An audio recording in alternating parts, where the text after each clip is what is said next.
might have been wondering, where's the original Jeanie Johnson then?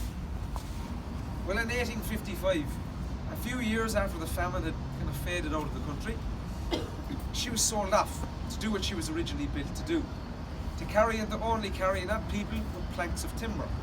And she was doing just that in October 1858, when a few days into the sailing, because she began to encounter some rough autumn Atlantic weather, she began to take on water very, very slowly. 9 days later, a Dutch ship called the Sophie Elizabeth spotted the Jeanie.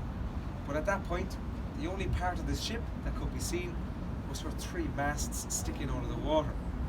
So the Sophie Elizabeth crew, they sailed their ship next to the Jeanie just to see if there was anything left. Well, it's a good thing they did that, because there was quite a bit left. In fact, on closer inspection, they could see, holding onto the masts of their ship, all 15 members of the Jeanie Johnson crew, who had been clutching to the rigging for about 9 days as their ship was going under. So the Sophie Elizabeth crew got to work, sending over 1 lifeboat across the water at a time.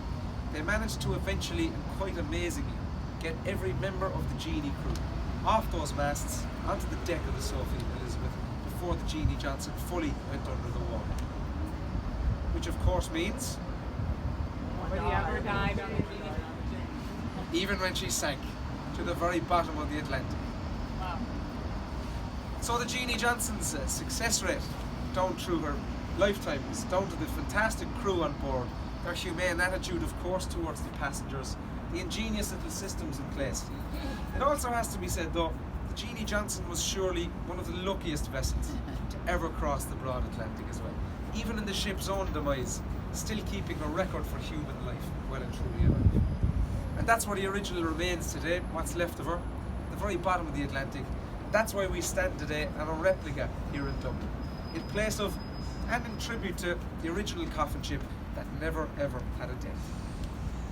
And that, guys, is the story of the Jeanie Johnson. This one